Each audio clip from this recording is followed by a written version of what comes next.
Daniel Mastral, ele sempre falou sobre o fim dos tempos, profecias bíblicas e acontecimentos que mudariam o rumo da humanidade. E agora, anos depois de suas declarações, um acontecimento histórico coloca tudo isso em evidência. Donald Trump acaba de assinar um acordo de cessar-fogo entre Israel e Hamas. Sim, o Oriente Médio, palco de uma das guerras mais tensas do mundo, está no centro de algo que Mastral dizia que aconteceria, uma sensação de paz antes do caos. Será que ele realmente previu esse tratado? Será que a gente está diante de um cumprimento literal das profecias que ele mencionava? O que mais Mastral previu o que está acontecendo? A gente vai entender, tá? Vamos descobrir nesse vídeo de hoje. Eu sou o Marcelo Milos e depois da vinheta eu te conto.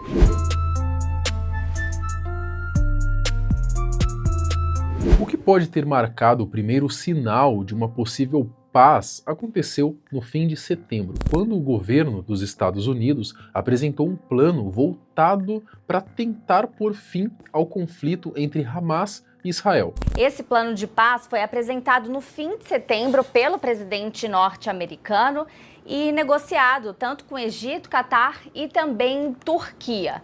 O Hamas pediu aí um tempo a mais, né? Eles tinham cerca de 72 horas para poder entregar todos os 48 reféns, 20 desses que estão vivos. Mas foi apenas nesse mês, no dia 13 de outubro, que o Trump conseguiu concluir o seu plano e oficializar o acordo ligado à guerra entre Israel e Hamas, um desfecho que chega anos depois do início de todo esse conflito. Das 2h18 da manhã, exatamente, os 7 primeiros reféns foram libertados pelo grupo terrorista nesse processo inicial do acordo de paz promovido pelo governo dos Estados Unidos. O tratado, por enquanto, ainda é apenas um acordo preliminar, mas já bastou para levar os moradores de Gaza às ruas em comemoração. Acho que dá para imaginar o alívio de finalmente sentir que a sua casa não corre o risco de ser atingida por uma bomba de uma hora para outra, não é? Entre os pontos principais do acordo está a libertação de todos os reféns israelenses e a retirada parcial das tropas de Israel da faixa de Gaza. Tanto os líderes do Hamas quanto o primeiro-ministro de Israel confirmaram o acerto. A proposta dessa primeira etapa é bem clara: libertar os reféns em troca da soltura de centenas de palestinos mantidos nas prisões israelenses. Os responsáveis pelo tratado também planejam criar uma força internacional para garantir a segurança na região. A ideia de Trump é que um órgão internacional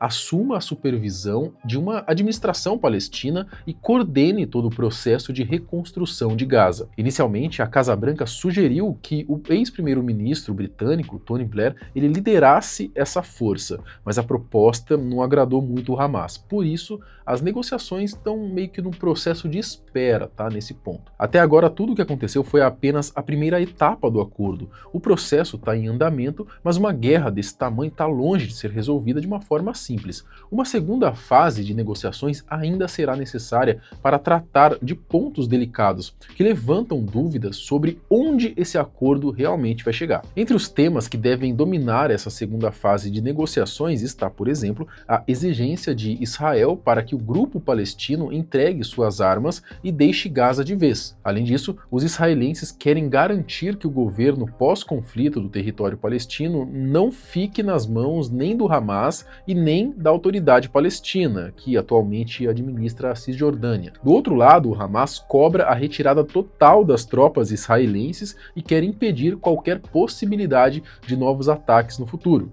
Hossam Badran, membro do escritório político do Hamas, já adiantou que essa nova rodada de conversas será bem mais complicada. Afinal, não há consenso em praticamente nenhum desses pontos e a gente sabe, né, qualquer brecha pode ser o suficiente para esse acordo desabar. Então, por enquanto, é esperar para ver, né? Mas pelo menos algum avanço já foi dado e a gente resumiu tudo isso justamente para entrar no assunto Daniel Mastral, porque, mais uma vez, o cara parece que acertou na previsão. O papel de Trump no fim dos tempos. Um dos assuntos favoritos do saudoso Daniel Mastral sempre foi o fim dos tempos. Ele falava com frequência sobre uma força política que teria um papel decisivo antes desse desfecho. E mais do que isso, apontava para um presidente específico nessa história, Donald Trump. O Mastral ele dizia que o Trump teria uma participação importante não só no cenário político global, mas também em eventos ligados às profecias sobre o fim dos tempos. E o mais impressionante é que ele falava tudo isso antes mesmo de Trump ser reeleito. Ele sempre afirmava com convicção que Trump voltaria ao poder. E como sabemos, Daniel faleceu antes de ver esse retorno acontecer nos Estados Unidos. Eu fiz uma live com um jornalista, né? E ele falou, não vai voltar porque não estão deixando ele, estão impedindo ele de se candidatar, até e de repente passou 2 semanas, liberaram ele. Tudo.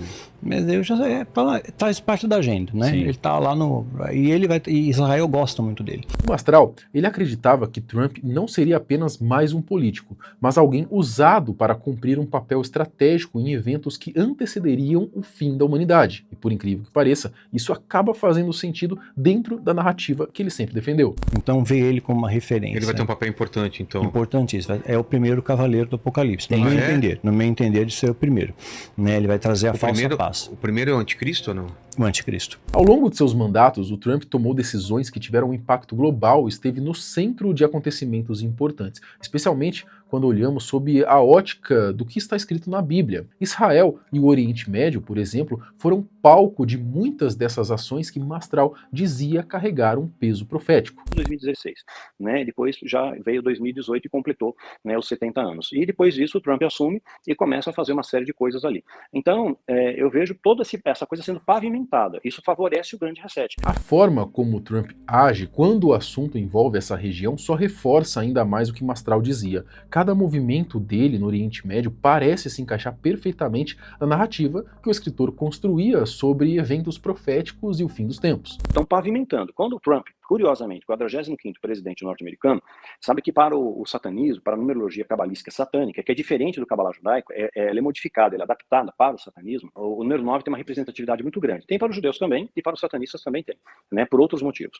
Né? E ele foi o 45º presidente norte-americano. Curiosamente, ele fez muitas coisas. Ele conseguiu fazer coisas que nenhum outro presidente fez. Em 2017, o Trump deu um passo histórico ao assinar um documento reconhecendo Jerusalém como a capital oficial de Israel. Na sequência, ele ainda determinou a transferência da embaixada dos Estados Unidos para a cidade. Primeiro que não teve, assim, grandes guerras na época dele. Depois, ele transferiu a embaixada americana para Jerusalém. Isso tem um desdobramento bem grande. Né? O genro do Trump, né, o cara fez acordos de paz assim, incríveis, né, que ninguém conseguiu fazer. Essas atitudes de Trump, ainda naquela época, reforçavam para Mastral a ideia de que o presidente estava agindo exatamente como as profecias bíblicas indicavam. Como um ensaio para preparar as pessoas a se submeterem a todos os comandos que o governo der. Por isso que estão tentando já estabelecer um governo mundial. Não é mais teoria de conspiração. Antigamente eu achava que era teoria de conspiração. Quando você via na nota de dólar lá, escrito Novus Ordo Seclorio, né, Nova Ordem Mundial, em latim, na nota de $1, né, hoje isso é muito mais plausível. Né? Hoje já é discutido isso no Fórum Econômico Mundial. Em Mateus 24 está escrito que Jerusalém seria o centro dos acontecimentos quando os últimos dias estivessem próximos. Quando Jesus fala em Mateus capítulo 24, ele dá um panorama do que vai acontecer. O panorama é esse, que é muito similar ao que a gente vive hoje, né? Inclusive em termos de data, nós vivemos o princípio das dores. Né? Então, isso antecede. Eu acho que nós vamos viver o Apocalipse sim, está escrito, é bíblico, e muitas profecias bíblicas já se cumpriram. Né? Então, eu acredito que o Apocalipse está lá, vai cumprir, a gente não pode impedir isso. Agora, anos depois daquele primeiro fato, mais pessoas passaram a concordar com o teólogo e ex-satanista. Afinal, recentemente, né, o Trump apresentou esse plano de cessar fogo entre Israel e Hamas. Ele também dizia que o anticristo surgiria dos Estados Unidos. Então a flecha está lá, quer dizer, então, o poder americano está lá. Então o anticristo, ele está no cavalo branco, que denota poder. E com arcos sem flechas. Sem flecha, porque ele vai argumentar primeiro. Ele vai trazer a paz na oratória. Ele não vem pra guerra logo de cara. Não. Mastral também deixava claro que, segundo a profecia bíblica, haveria uma sensação de paz antes do caos. A Bíblia diz que, quando houver paz e segurança, haverá repentina destruição. Então, na hora que a gente achar, ufa, agora... Passou, nossa, cara. Passou. Então vai ser um cara que vai ter uma boa oratória, ele vai trazer uma falsa paz, né? Só que depois vem a repentina destruição. Na verdade, o pior aconteceria justamente quando tudo parecesse estar bem. Bom, será que essa trégua entre Hamas e Israel é a paz que Mastral dizia que viria antes da tempestade? E o segundo, aí sim, começa a peste. Começa guerra e peste. Peste primeiro, guerra depois. Mas a peste já não é o que a gente está vivendo ou vai vir uma... Não, vem muito pior. Isso aqui é um ensaio. Para com isso. Isso aqui é um ensaio. Daniel sempre dizia que os movimentos dos Estados Unidos, centrados nas ações de Trump, eram parte de um preparo para que o mundo acabasse se submetendo a um governo único, que controlaria tudo. Será? Fim do acordo? A verdade é que, neste momento, pouco importa se o que Mastral dizia é ou não factível. O fato é que Israel e Hamas ainda não parecem totalmente dispostos a abraçar essa paz proposta por Trump. As coisas estão longe de correr como esperado. Além dos impasses que já comentamos, o Hamas não pretende entregar todas as armas. Outro ponto delicado é que ninguém sabe ao certo quem governará Gaza no futuro. Analistas afirmam que Trump ignorou que o Hamas ainda quer negociar alguns pontos. Ainda há muitas questões em aberto e divergências entre Israel e os terroristas sobre desarmamento, sobre a retirada das tropas israelenses e um futuro governo de Gaza. A última atualização mostra que Israel limitou a entrada de ajuda humanitária após o Hamas não devolver os corpos de todos os reféns mortos no ataque de 7 de outubro de 2023. Enquanto isso, os membros do Hamas ampliaram a sua presença em Gaza e mostraram quem manda executando homens nas ruas. Tudo isso um dia depois da assinatura do acordo. Então dá para ver que a situação está longe de ser simples. E nesse cenário é impossível não lembrar do que o Mastral chamava de falsa sensação de paz. Bom, se continuar desse jeito, o cessar-fogo pode ruir bem antes do que muita gente imagina, infelizmente. E sabe, quando a gente para pensar, momentos como esse mudam o rumo do mundo e também afetam diretamente a economia. Sempre que grandes decisões são tomadas, algumas pessoas apenas assistem de longe e outras aproveitam as oportunidades que aparecem nessas viradas de jogo. Tá, eu sei que muitos de vocês já tentaram várias formas de ganhar dinheiro online e se frustraram, não é? Bom, eu mesmo já passei por isso. Mas recentemente eu descobri algo que tem mudado a vida de pessoas comuns, tá? É um sistema que já vem 100% pronto. Você não precisa criar produto, não precisa aparecer, nem aprender tudo do zero. E o mais interessante, são produtos que literalmente se vendem sozinhos. Bom, tem gente ganhando de R$2.000 a R$5.000 por mês com essa operação validada. Olha só esse print aqui. Essa pessoa simplesmente ativou o sistema e começou a receber Pix todos os dias. Bom, o nome disso é Sistema FSA e eu consegui 3 aulas gratuitas que explicam exatamente como que funciona e como que você pode copiar essa estrutura. Então não precisa acreditar em mim, tá bom? É só clicar no link que vai estar aqui na descrição ou escanear o QR Code que está aqui na tela para você ter acesso a essas aulas e entender, tá? Então se você quer descobrir como que pessoas comuns estão gerando renda extra consistente, sem complicação, clica no primeiro link na descrição ou escaneia o QR Code que está aqui na tela e fala comigo no WhatsApp que eu mesmo vou te mandar essas aulas gratuitas, tá bom? Mas e aí? Me diz aqui, você acredita nessas previsões do Daniel Mastral? Tem mais alguma outra que a gente pode trazer aqui no canal? Comenta aqui embaixo.